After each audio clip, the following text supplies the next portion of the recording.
আল্লাহকে কিছু বলতে শিখি, পাওয়া না পাওয়া পরে, আগে বলি তো।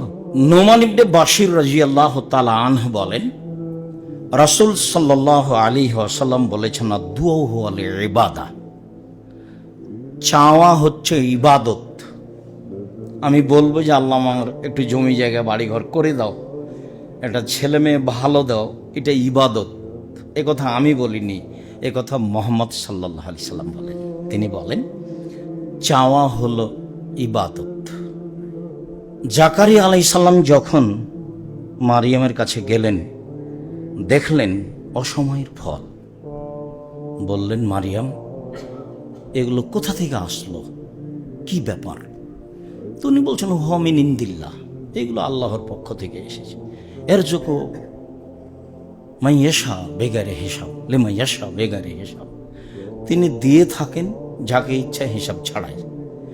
তো জাকারিয়া আলাইহিস সালাম ভাবলেন যে মারিয়ামের কাছে অসময়ে যদি ফল আসতে পারে, তো আমি বৃদ্ধ মানুষ হয়ে গেছি, তাতে কি হবে? আমার স্ত্রী বন্ধা, তাতে কি হবে? বলে দেখি না। এখন বলছেন, ইজনাদা রব্বাহু নিদাআন খাফিয়া। যখন জাকারিয়া আলাইহিস সালাম তার প্রতিপালককে চুপে চুপে বললেন, হে আমার প্রতিপালক, আমি বৃদ্ধ মানুষ, আমার মাথার চুল পেকে গেছে, আমার হাড়হাড্ডি দুর্বল হয়ে গেছে, আমার স্ত্রী বন্ধা, আসলে বাচ্চা নিব, সন্তান নিব, এরকম পরিবেশ আমার নেই। কেন? আমি তো বৃদ্ধ মানুষ, আমার মাথার চুল পেকে গেছে, হাড়হাড্ডি দুর্বল হয়ে গেছে, সব মিলে যাই হোক, আমার স্ত্রী বন্ধা, যে তারও তো বয়স কম নয়, আমরা তো এখন দুইজন বৃদ্ধ মানুষ, বুড়া বুড়ি। কিন্তু তোমার কাছে চাইলে মানুষ নিরাশা হয় না, যে কোনোটাই যে কম নয়। আমিও অচল, এটা আমি বুঝলাম, আমার স্ত্রীও বন্ধা, এটা আমি বুঝলাম, কিন্তু তোমার কাছে চাইলে মানুষ নিরাশা হয় না, যে তো চাই আমাকে একটা সন্তান দাও না, যেটা আমার উত্তরসূরি হিসাবে দাওয়াতি কাজ করবে। তখন আল্লাহ তাআলা বলছেন, জাকারিয়া, তোমার কথাটা মেনে নিলাম, তোমাকে একটা সন্তান দিলাম, যার নাম ইয়াহিয়া। সে খুব বেশি পরহেজগার, যা আল্লাহ তাআলা বলেছেন। আবু হুরায়রা রাদিয়াল্লাহু তাআলা আনহু বলেন, রাসূল সাল্লাল্লাহু আলাইহি ওয়াসাল্লাম বলেছেন, মান সাররাহু ইস্তাজিবা আদ-দুআ ফি শাদায়েদ, যে চায় যে তার দোয়াটা বিপদের সময় কবুল হোক। আমি খুব বিপদে, আল্লাহ তুমি আমাকে বাঁচাও, এরকম একটা মানুষের সময় আসে, মামলা মোকদ্দমা, ঝামেলা, কোর্ট কাচারি, অনেক কিছু আসে।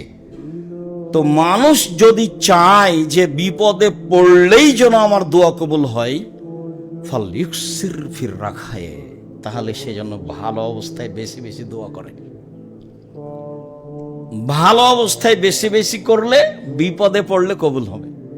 আর ভালো অবস্থায় কিছুই বললেন না, আর বিপদে পড়ে অনেক কিছু বললেন, আল্লাহ তো ভালো বোঝেন, ও তো আমার আপনার মতো নয়। আবু হুরায়রা রাদিয়াল্লাহু তাআলা আনহু বলেন, রাসূল সাল্লাল্লাহু আলাইহি ওয়াসাল্লাম বলেছেন, লাইসা শাইউন ইনদাল্লাহি, লাইসা শাইউন আকরাম ইনদাল্লাহি মিনাদ দুআ। চাওয়া কাজটি আল্লাহর কাছে যত প্রিয়, প্রার্থনা করা কাজটি আল্লাহর কাছে যত প্রিয়, ইবাদতের জগতে আর কোনো ইবাদত আল্লাহর কাছে তত প্রিয় নয়। অনেক পয়সা খরচ করে হজ করলাম, এই কাজটা যত প্রিয়, চাওয়া কাজটা আল্লাহর কাছে তার চেয়ে অনেক অনেক অনেক বেশি প্রিয়।